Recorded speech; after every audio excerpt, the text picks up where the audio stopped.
So we're like good to go whenever. Yeah. Alrighty. Alrighty. Well, let's hop right into it.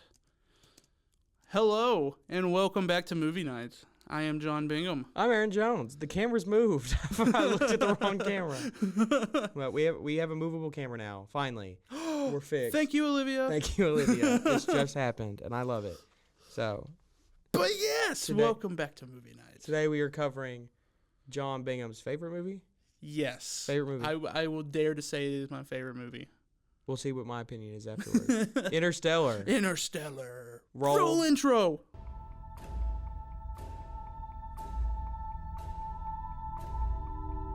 Cooper, there's no point using her fuel to Analyze the Endurance's spin.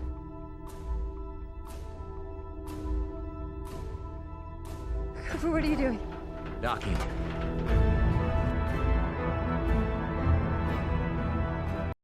That was a great intro. That was a great intro. You know, it was about 15 minutes of us just sitting here.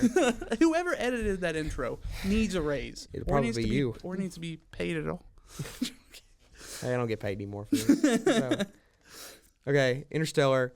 Interstellar, the hit 2014 film starring Matthew McConaughey, directed by Christopher Nolan, scored by Hans Zimmer. Mm-hmm. I sent you. You didn't watch it because somebody fell asleep. I knew about it. Is it going to be about the heartbeats? I mean, the beat on the. It's an overview of the music in general. Oh, I love Hans Zimmer. I love Hans Zimmer. But I know about the beat on the planet that takes 7 hours 1 hour, 7 years on. Which is crazy. Yeah. Just crazy how gravity works. True. So, Interstellar, your favorite movie. I knew some things about it going in. I knew Matthew McConaughey was in it. I knew Anne Hathaway was in it. I suspected that Michael Caine would be in it because it's Christopher Nolan. Yep. And I was like, oh, hey, it's Michael Caine. I called it. I knew that there was Murph, and I knew there was a crying scene of him watching old videos, and I knew there was a no, don't let me leave, Murph, don't let me leave. I didn't know that's what he said, and I knew he was punching the wall, and I did not know how it worked and how he got there, and I feel like that knowing all that made it better. Well, yes, I will agree with that. Having context definitely helps, especially with that scene. Yeah, but. So, what was your initial reactions when watching it? What were you thinking? I was thinking when I first turned it on. Well, yes. So, I was going to do homework while watching it, and then have the Celtics game on the side, like the score. I immediately, very soon into the movie, turned it off. Mm-hmm.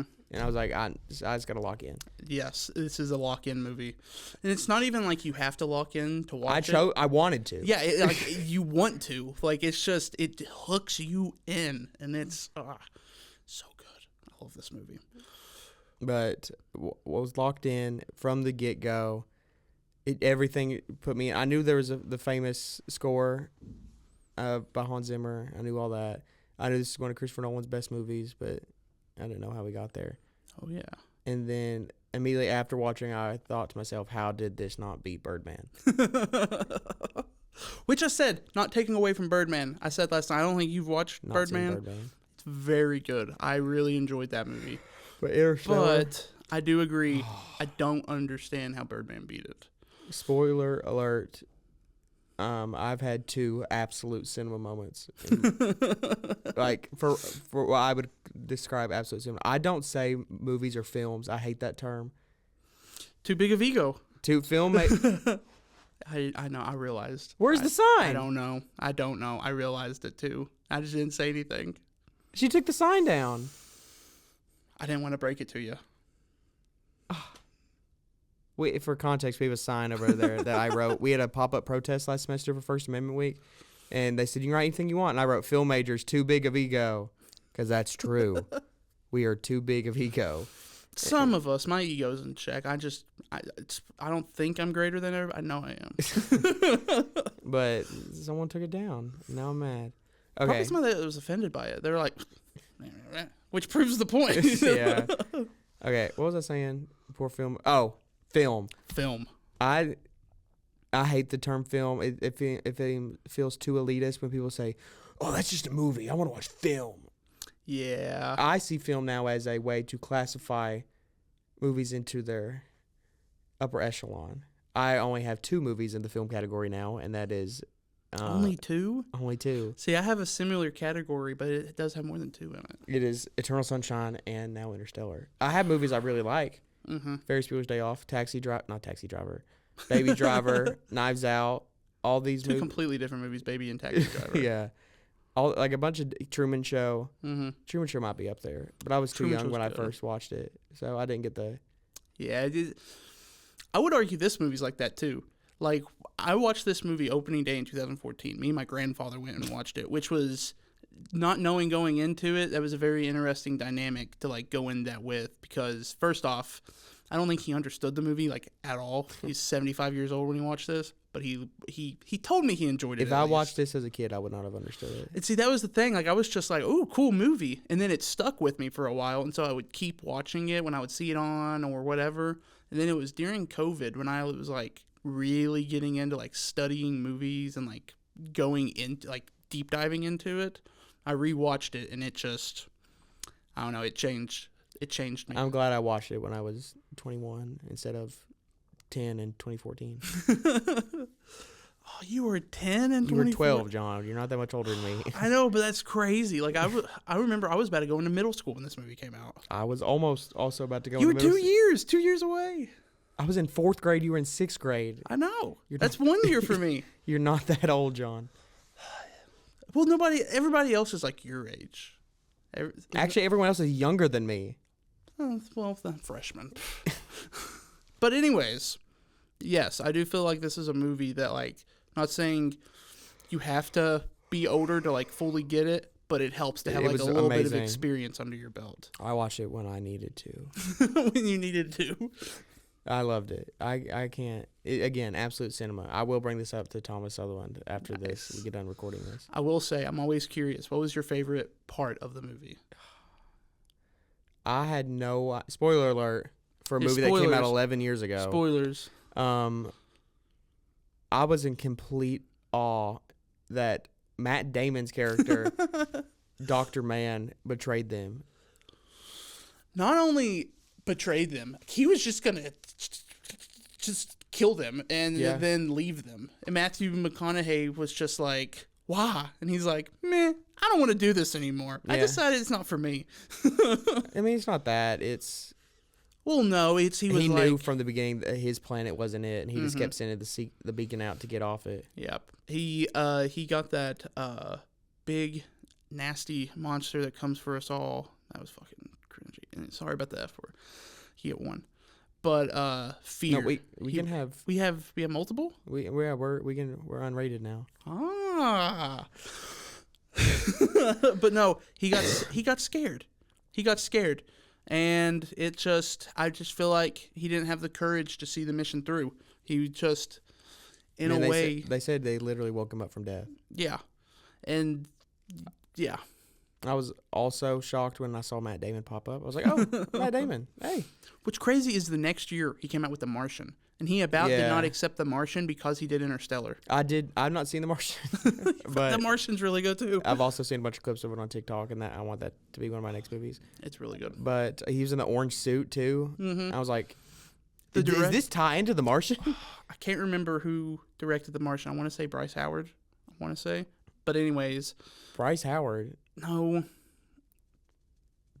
Bryce Dallas Howard is... the girl from Jurassic World. Yeah, it's her dad.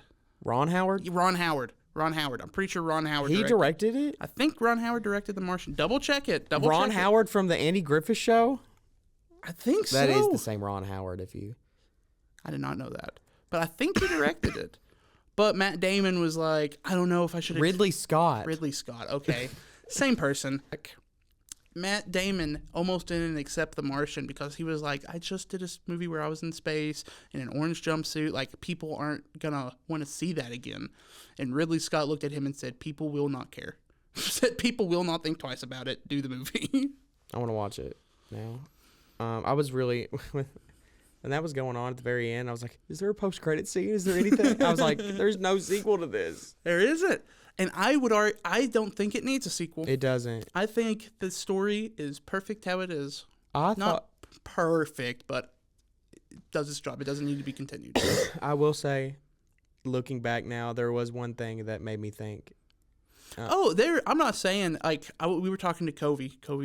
Well, shout out Covey. I was on that emotional high of watching the movie, but now after sitting and thinking on it, there was one thing that maybe took me out of it. What was it? When Murph at the very end, when she's old now, he's like, a parent never needs to watch their kid die. I got my own kids for that now. What? I wouldn't think he would leave her. He did. I wouldn't think he would leave her. He did, and I think honestly, which I've watched this movie probably 30 times at this point. Like I've watched this movie a lot. I think it's more. Also, he just didn't care about his son. Timothy Chalamet cried when he watched that movie for the first time, like when it got premiered, because apparently they had shot so many more film, like shots with him in it and scenes. All of them were cut out. I will say old Timothy Chalamet. Mm-hmm. Yeah, it's Casey Affleck. Yeah, I know. Yeah. I was like, looked Oh like yeah. Timothy Chalamet. Great casting choices. It looked very, very similar to it. And Murph. Oh gosh, what was I saying before that? Oh gosh, train of thought. Timothy Chalamet got Yeah. It was something before that. the parents getting the kids having to watch their parent die. One, I believe he didn't want to watch his kid die. You know, that's a very fair assumption. But also, she didn't want it to happen, and so he was like respecting her wish and like listening to her and doing what she wanted instead of. Is it ever disclosed what year this is? No. Do you want me to blow your mind? Guess what generation we are? We're Cooper. We're not. We're Donald. We're Donald? We're Donald. Dang. Did you notice the baseball game they went to? It was the Yankees. It's the Yankees. Did you notice the size of the stadium and everything? Very small. Well, I was like, is it so small because like it was the old one? It's just not a priority. Not a priority anymore. It's just like. Is it ever disclosed why there's no need for a military? Funding. They don't have food to feed them. How are they going to have a military? Did they get like world peace or something? No. Is everywhere in the world dying of the blight? Yeah. The blight is a living organism. The blight literally, it talks about it a little bit in the movie, but I've read like a book on this movie. Like I have gotten into this. The blight is a living organism that just literally kills everything and makes it into that dust. That's what I thought. And so, yeah.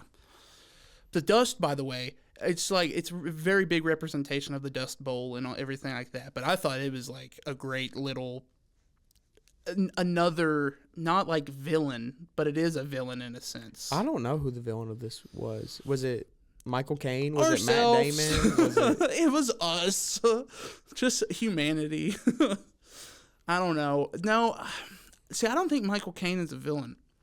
Or like the bad guy. Or antagonist. I feel like he, again, made a promise, and then it like as the time got closer and closer, he wasn't able to do it, and so he got scared, and he didn't know what to do. Is that why he said, "Don't make any promises you can't keep" to Cooper? Yeah. Also, what's Cooper's first name? When at the end when they say it's named after him, I was like, Cooper Station. I was like, that's their last name. I gotta look it up. I don't want to know. I don't want to know. I want to. Okay, we won't look it up. I also don't want to know what year. Like I don't want to. That's why I don't want a sequel. Yeah, but no, it's crazy. Like, I'll probably. Sorry, I looked down at my laptop because I looked up The Martian. It's just Marvin the Martian. Marvin the Martian. It's right there. Love that dude. Looney Tunes is fantastic, but that's another side note. But no, another thing, the way they open this film, I thought they open it as if it's a documentary. Oh yeah, I forgot about that, and it gets explained why. Mm-hmm. And I liked that. I liked how they opened it, how they cut back to it a few times.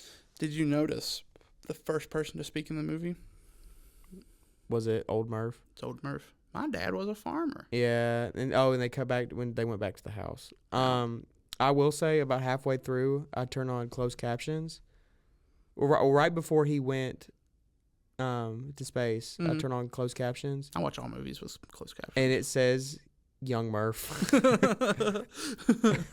Young Murph. And that's just how she's described, young Murph. That's what she is. Yeah, and I was like, oh, well, I guess we'll see old Murph at one point. Oh, yeah. Well, oh, yeah, I didn't think about that. Yeah. A little spoiler ahead. I mean, I knew there would be old Murph because I knew the scene of him sitting there. Mm-hmm. Which, by the way, that scene, it was the first take they filmed for it, is the one we see on screen.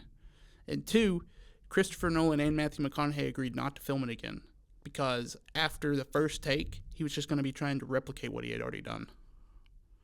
And I don't know, that's just like another little thing that makes me like the movie even more. It's just like he got that good of a performance after the first take. Matthew McConaughey. All right. All right. I love it. I was waiting every time. I thought to myself last time I watched this before this is, where would that fit in this movie? Where would you be able to fit in the all right? The school. The school or the docking scene? Yeah. I liked his line. He said, and for my next trick. And for my next trick. And Tar said, it'll have to be a big one. It will have to be a big one. Would you like a Q-light, sir? With that? I liked the end. I like Tars a lot. I really like Tars. They made it, in my opinion, they did what most movies need to try to do with robots in movies. They made the robots not human, but made me care for them as if they were. Because I did not want to see Tars get hurt. I love Tars. Who plays Tars? I'm looking it up. I didn't know that. I don't know who does that. I thought about that yesterday when I was rewatching it. Bill Irwin. Bill Irwin. Shout out Bill Irwin. He's in The Grinch. Who's he playing The Grinch? I don't know. We'll see. It's not The Grinch. He's the dad. He is Lulu Who. Honestly, my favorite side character in the Grinch universe. Lulu Who, he was there during the great World Who 2. Shop. He fought, he was on the front lines. Oh, World Who 2? No, World War Who. World War Who. Yes, that's better. World War Who. He was on the I'm just gonna quote. Oh, also Topher Grace. See, I was like, hey. Yeah, Topher Grace is in this movie, and I always think it's hilarious when he squares up to Casey Affleck with the tire iron, and then the next scene is him like running inside. I loved the cast. Very good cast. Oh yeah, very very. Was this the start of the big casts for Christopher Nolan movies? Well, Inception. Nah, The Prestige is pretty big. Prestige is pretty big. Well, look back at the Batmans. Like, think of who's in the Batman movies. Well, they were relatively unknown. Cillian Murphy was relatively unknown. Well, think of his part, though. Did he have a big part or small part? He had a pretty big part. In the first one, he did. In the first one, he did. Then he's just a recurring character. Yeah. I like that he was in all of them. Oh, yeah. I watched this is just what has to do with Christopher Nolan, but I watched a video essay talking about how The Dark Knight Rises is a masterpiece. It's good. People hate on it. But Emily watched that yesterday, didn't she? She did. What'd you think about it? She really liked it. She went. She said at the end. She said, "The ending gets me every single time." It's like Bane and Ra's al Ghul had a daughter. Well, not Bane and Ra's al Ghul, but Bane is the fake kid. Bane's the fake kid, and I was like, if you were a real comic book nerd, you would know that Talia al Ghul was a thing. Actually, but no, I don't know. This has more to do with Christopher Nolan, but with this movie too. I love his pacing. He was good. He has a great way to pace. Like this movie, it's almost a 3-hour movie. Did you feel like this? Did it feel like 3 hours to you? No. Yeah. I did look at the clock a few times. Like, it's only been like 10 minutes. But then I realized, but that was like halfway through. And then I realized like, oh wait, I've been watching this since 7. Time is relative. So I loved it so much. That's good. I'm glad you enjoyed it. I'm very glad you enjoyed it. I liked I'd never thought that he would be the ghost. Mm-hmm. Never thought about that. What about whenever they're first going through the wormhole and Anne Hathaway does the first intergalactic I was like, man, those days. Do you understand who they are? It's Matthew McConaughey. Yeah. And TARS. Mm-hmm. Well, the people of the future built that so that they could go back and make the loop. It's a version of Cooper and Tars Yeah. and all of them that we haven't even seen. Yeah. It's like the future self of them. Yeah. Well, I don't think them two build it. No. Not But saying they it's give like, the knowledge of it yeah, to like, the future. Yeah. They're the reason it's there. Do you think that would really happen if you go through a black hole? Also, they were like really accurate on what a black hole looks like. Oh yeah, they And they just kind of guessed, didn't they? Well, fun fact. So Christopher Nolan didn't even write this movie. Jonathan Nolan did, his brother. He had been developing this for 4 years and he was in talk with professors at Oxford, who I think the third Nolan brother is at Oxford. I didn't know that there were that many. I think Christopher Nolan was a co-writer. Oh yeah, co-writer, but like it was Jonathan Nolan's idea, and he developed it for so long. And we didn't see a picture or a real visual of what a realistic black hole would look like until a couple years ago. Yeah, it was like 2019. Yeah, 2019. And so how they calculated this, and this is very accurate. I mean, it's not perfect, but it's like a very accurate representation. So how they did that is they just set up all these algorithms and just did all these calculations and everything until they could get to what they think it would look like without ever actually seeing one. And every single shot of that, every single frame took over 100 hours to render. That's how big the you want to talk about 18 gigabytes being too big. I was looking. The budget for this was only 165 million. Only. Mm-hmm. Only. I mean, that's the Justice League was over 350 million. Oh yeah, it's to me. I feel like the budgets for movies, a lot of it goes into marketing, and a lot of people don't realize that. Marketing and, well, this movie I wouldn't say had much toys. No. Interstellar toys, I never even thought of that. Well, I might have to get into collecting. But like the superhero movies, a lot of them goes into toy marketing. Toys, and then think of how many late night shows you've seen the Avengers on. Now, I did not know this about late night shows. If people are invited, they don't have to pay. But you can pay to be on a late night show. That's what I'm saying. If we had like 15 grand, we could get on it for like a 2-minute segment. Put me on. But yeah, I don't know. It's just a lot of that goes into marketing. Blight's real? I did not know that. I did not know Blight was real. Terrifying now. Is a rapid and complete chlorosis browning the death of the plant? Oh, yeah. The potato famine. Like the potatoes in Ireland, and the wheat in the Dust Bowl. Corn will fell as well. Yeah, I knew that was real. You know cordyceps from The Last of Us are real? Oh, yeah. I knew the zombie virus is like a real thing. Yeah, it's based on a real thing. I've not seen The Last of Us. Don't watch season 2. It disappointed the hell out of me. I've not played The Last of Us. You need to. That's a great game. Anyways, okay. We talked a little bit about it yesterday. I want to have a discussion about the music because this movie, the video I sent you on that's a TikTok on Snapchat. It's a 4-minute video with Hans Zimmer and Christopher Nolan discussing how they developed the music for the movie. And so about a month into Christopher Nolan being involved in the script and the pre-production and stuff, he reached out to Hans Zimmer and was like, if I send you a 1-page synopsis for this thing I'm working on, can you I saw something about this. He was like, can you just send me whatever piece of music comes to you first? I've seen something about this. Yeah. And so he had no idea it was like sci-fi or anything like that. Like really the only information he had was that it was a story about a father and at the time a son, which turned into Murph, and it was the daughter. And then I'm gonna have to play it, but like the main theme. Yes. Like the main theme for the thing was like that piece of music that he wrote, and then Christopher Nolan and Jonathan Nolan would listen to that music while finishing the script and everything. So they had that piece of music done before they even finished the script. Awesome. I love movies. This did inspire me to want to be more creative, and it's every time I watch it, I'm just like, I don't know if I want to make movies, but I know what you mean. Media though. projects. I don't know. To me, it's inspiring. I'm just like, it was inspiring. and I don't really know why it's inspiring. It just is. Like every time I watch it, like last night after I watched it, I was sitting there writing little ideas I had down because I want to get into fiction storytelling. That's what I want to get into. But I don't know. It's just so well crafted and absolute cinema. But yeah, I don't know. I just absolutely love this movie. I agree. Okay, I have two things. Okay, go for it. One is a question.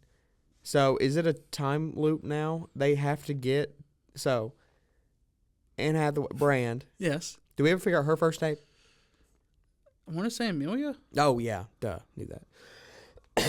She goes to the other planet, and she buries her person she's in love with. We Edmonds. see that, yeah. And is that her going to that planet? The loop that makes them build the Cooper Station.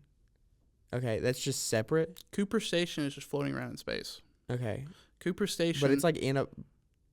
Is it orbiting a black hole? Yes, it is orbiting.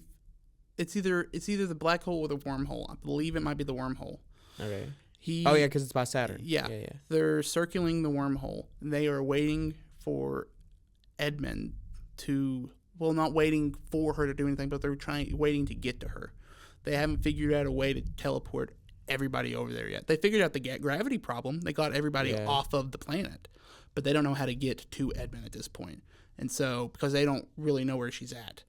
And so, as the movie's closing and stuff, he says, like, she's settled down for the long haul. And she's waiting. For the long nap. For the long nap, and she's waiting for you to go and find her. I think Murph tells him that. Yeah. And so, that's where he goes. He's going off to find Edmund. Your Brand. Yeah, Brand. Yeah, on Edmund's planet. Yeah. Edmund's planet.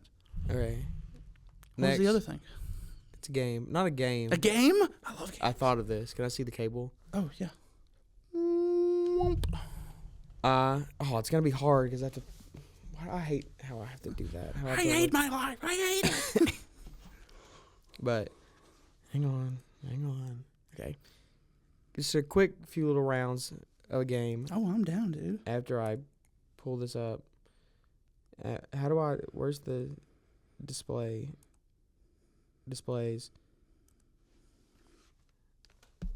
After I pull up the display, extended display. Yes. No. Mirror. I've done it, by George, I've done it. Great Scott. So now I don't have to look. I can just sit here and it.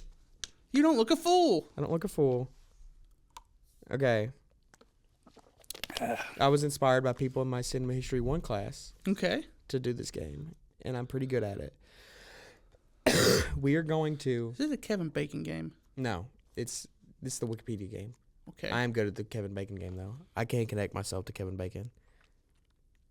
Fun fact. But we are going to connect the Wikipedia of Interstellar to a random movie that we've either covered or will cover or whatever. Okay. If you want, this can be how we reveal our movie every week, how we get to it. Well, we're going to have to come up. Are we going to do that movie? Are we going to do that movie we talked about last night? Yeah, I'm down for that movie. I'm big down for that movie. I'm trying to think of the connection for that movie. I already know how to get there. Okay. Show us. You Just ready? show us the way. Okay, Interstellar. Christopher Nolan. Love him. That's a great picture of him, by the way. I've never seen like a great picture of him. Christopher Nolan, 2003-2013. The Dark Knight. Batman. Okay. Where's film? Casting. We talked about the Batman Forever today in media law. Nice. I do not think it's the worst Batman movie of all time. Batman Forever? No, it's Batman and Robin. I don't even think that one is. I think the original Adam West. Whoa! That's what got me into superhero movies. I love the Adam West TV show, the Batman movie. In other With media, him. It's horrible. I don't want. I could have done this so much faster. Oh, here we go. Other movies: Batman Begins, Dawn of Justice, Ben Affleck. Bro, where is 1989 Batman? Where is the Batman? Keep going down. This is references. I know, but you can look. There's different actors in there. You can't use Control F. Dark Knight trilogy, Christian Bale. Bro. Oh, Batman in film. Here we go. Here we go. Robert Nothing's wrong with me. Robert Pattinson. Don't. Something's in the way. I love the Batman. This is a top 10er for me. I'm not kidding. It is good. Okay. You said it's a top 10er. I saw this 3 times in theaters. See, I watched it once. It's over 3 hours. And I'm not. Oh yeah. And I'm not gonna lie. This might be a controversial opinion. I've not rewatched this film in a couple years. It might change. I watch it every Halloween. I know you do. See, I watched it. I think I've watched this movie 3 times. I do not feel like it needs to be 3 hours long. 3 hours feels like. It doesn't feel like 3 hours to me. At points, it does to me. Not like. I love this. I love this movie. This is one of Take my. it easy, sweetheart. Hey, what are you doing? Have you seen The Penguin? I've watched some of The Penguin. I've not finished it. I've not finished it. I need to finish it. Watch The Penguin. But I waited till it came out, like all the episodes, and then I tried to sit down and just like watch them all in one sitting, like I did the Ed Gein show, and I got a little burnout on it, and so I just haven't went back and finished it. I love the Batman. It might be higher than The Dark Knight for me. See, this is my second favorite Batman movie to The Dark Knight Rises. I like The Dark Knight better. But Dark Knight Rises, The Batman, The Dark Knight, Batman Begins, Batman Forever. Batman Forever's over Batman 89? Yeah. Wow, okay. I do love Batman Forever. That was a big movie when I was a kid for me. What'd you drop?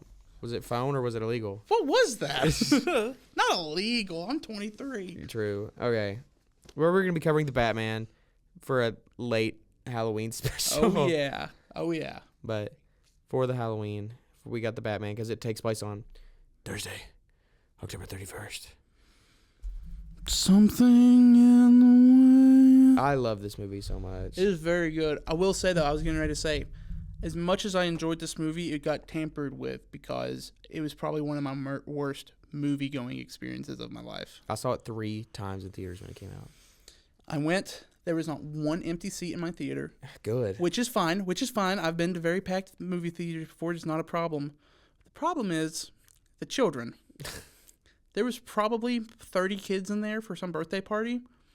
Not one of them sat down throughout the movie. They were all running around, kicking the backs of chairs, throwing popcorn around. Guess what the ushers did? Nothing. I went out and complained to them. Is this the Corbin movie theater? Yeah. This was before the renovation and everything. Yeah, I also saw it at the Corbin movie theater. They did nothing. Like, I went and told them, like, can we do something about this? Like, I paid for this movie. I want to enjoy it. I don't want to have to be dealing with fucking kids the entire time. And they did not one thing about it. So that like tampered it a little bit. I still love this movie. Still love the movie. That was just like, that was horrible. Now I want to watch Tenet. I've not seen Tenet. Oh, Tenet's good. To me, it's not bad, but it is like. Or Metamorpho. Meta. Oh gosh, Memento. Finding Dory. You like messed it up so bad I couldn't think of what it was. But no, Tenet, in my opinion, it's probably my least favorite Christopher Nolan. Not saying it's bad, but I have only seen Oppenheimer, Dunkirk, great, Interstellar, great, and all the Batmans. Nice. You've watched a pretty decent well, amount. 3 of them. Okay, what's left? Memento, Prestige, Inception. Some of his short films he did in film school. They're really good. Yeah. And they're all like basically points of proof of concepts for his later movies. I would recommend them. They're pretty good. What's left? I don't think many. The Odyssey, it's not out yet, but Does he come out with a movie every 3 years? Nowadays he does. What it seems 26, to be. Odyssey, Oppenheimer 23, Tenet 2020, Dunkirk 2017, Interstellar 2014, and then Dark Knight Rises 2012. 2 years. Yeah. Which that one had a difficult production style. He originally he had announced production on that in 2010 with the idea it's going to come out in 2011. Then it got pushed back a little bit, And then, mainly because of Heath Ledger's death. yeah, Dark Knight came out in 2008. Mm-hmm. So yeah, Dark Knight Rises should have came out in 2011, and you would have had the cycle. And then Batman Begins came out in 2005. When did The Prestige come out?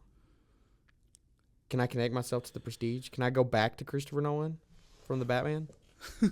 I easily. That's gotta. Hey, you want to see how I'm gonna go back to Christopher Nolan? The little thing called the back arrow. Yeah, great way to do it. When did The Prestige come out? Well, 2006. look on here and see if you can just get like a list of all his movies. Oh yeah, you probably definitely could. Filmmaking style, filmography. Oh, There we go. Following. That's the one really good one I watched from his film school days. Insomnia. Never heard of that. Insomnia is really good. Have I watched all of his movies besides The Odyssey? I have. I'm very excited for The Odyssey. I've watched every single Christopher Nolan movie. I think The Odyssey is the biggest cast ever. It's pretty big. It's up there with Knives Out. I'm excited for John Berthenol. That's someone knocked on the door. Okay, we don't have much time, We don't have much time left. but But yeah, so overall opinion on this movie? second, maybe number one, best movie ever for me. Good. One or two. Good. I- For me, it's one. A lot of it, emotional impact it has on my life. Eternal Sunshine has a big emotional impact on my life. And see, that's what And I don't even have a letterbox. dude, you need to get one. But no, with the thing is like it has so The much. Thing. Great movie. Hit 1982 movie. Wrong. Is it 19? Ball. This guy doesn't even watch movies. He just memorizes facts. Who won the NBA championship I in don't know. 1982? I don't know NBA. It was the Los Angeles Lakers. Give me a random year, real quick. Just give me one random year from 1947 to now. I'll tell you what, the Celtics won on it. Oh, yeah, we won a few. Yeah, I'm joking. 2001. The Los Angeles Lakers is the second of their three-peat. 1992. The Chicago Bulls, the second of their first three-peat. 1896. Did not exist. When was the first year the NBA existed? 1946-47. Who won that? Philadelphia Warriors. Next year. The not Baltimore Bullets that would become the Washington Wizards, but a different Baltimore Bullets. Next year. Los Angeles Lakers, but they were the Minneapolis Lakers at the time. Do you want me to just name them all? I can go forward. We don't have the time. I can do it in less than 5 minutes. We'll save that for next time.